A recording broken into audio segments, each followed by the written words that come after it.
家族で映画を見ていてエッチなシーンが出てきたことはありますか？これは最も気まずい瞬間の一つですよね。ですが、パートナーとセックスのことを話すときはこのように感じるべきではありません。セックスについてコミュニケーションを取ることは伝え方によって関係を良くも悪くもしかねないからです。もちろん同意の上でセックスをすることが健全な関係を構築する最も重要なステップですが、いろいろな分野において言いにくいことってどう伝えたらいいんだろうと疑問に思ったりしていませんか？サイトゥーゴワズ、ご心配なく。今日は専門家が教えるセックスに関するパートナーとのコミュニケーションのコツについて一緒に見ていきましょう。その1、褒め言葉サンドイッチ。アニメファミリーガイでブライアンがスチュイーティの下で働いていて、スチュイーティは褒め言葉サンドイッチを使ってブライアンにフィードバックするシーンがあります。彼はブライアンにまずよくできていることを伝えてから、これから取り組むべきことを伝えます。結婚家族セラピストのジュリアナ・モリス博士は、性生活のことなど伝えにくいことを伝えたい場合、褒め言葉サンドイッチを使うことを勧めています。褒め言葉で始まり、改善点を伝え、褒め言葉で終わる。つまり褒め言葉はサンドイッチのパンで、改善してほしいことはその間にある具なのです。このテクニックを使えば、デリケートな話題にも優しくアプローチできます。セックスに関してだけではなく、人間関係のあらゆるコミュニケーションに役立ちます。サイコロジートゥデイ誌によれば、褒め言葉サンドイッチは優しく人にアプローチできるため効果抜群だといいます。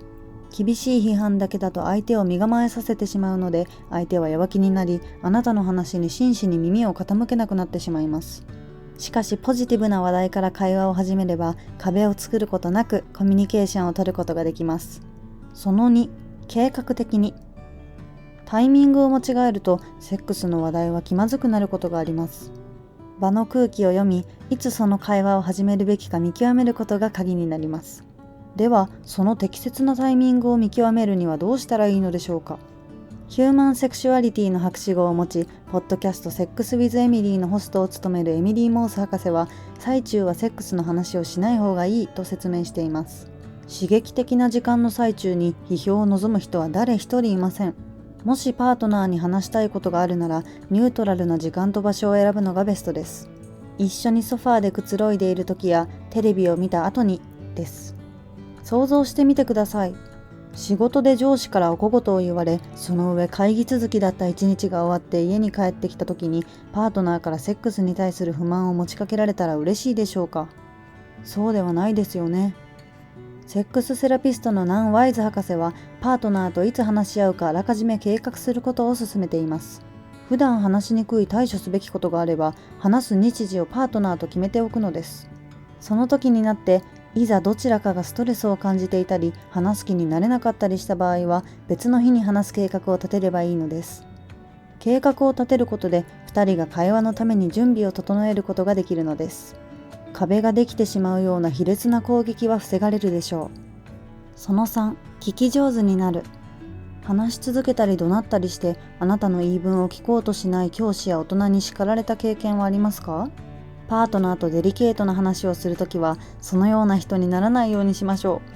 う。ジャーナル・オブ・ソーシャル・パーソナル・リレーションシップスに掲載された研究によると、セックスに関するコミュニケーションは、より高い満足度と強く関連しているそうです。パートナーと自分の欲求を分かち合うときには、相手が何を望んでいるのか、一旦立ち止まって真剣に耳を傾けることを忘れないでください。ベイラー医科大学の研究によると、セックスの話をするときは明確な質問をすることが効果的に聞き上手に回れるのだそうです。また、相手が言ったことを別の言葉で言い換えると、話を本当に聞いていることが相手に伝わります。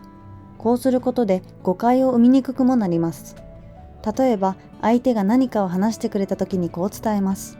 つまりこういうことだよね。この認識で合ってるかなと。特にセックスなどのデリケートな話題で要点を確かめながら話を進めていくことは、より良い関係を構築するコツです。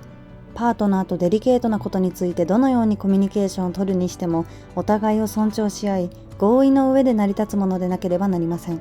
また、これらのコミュニケーションテクニックはどんな話題にも応用できます。あなたのとっておきのテクニックは何かありますか？何が効果的だと思いましたか？ぜひ何でもコメント欄で教えてください。あなたのお役に立てたなら光栄です。サイトゥーゴアーズ、また次回お会いしましょう。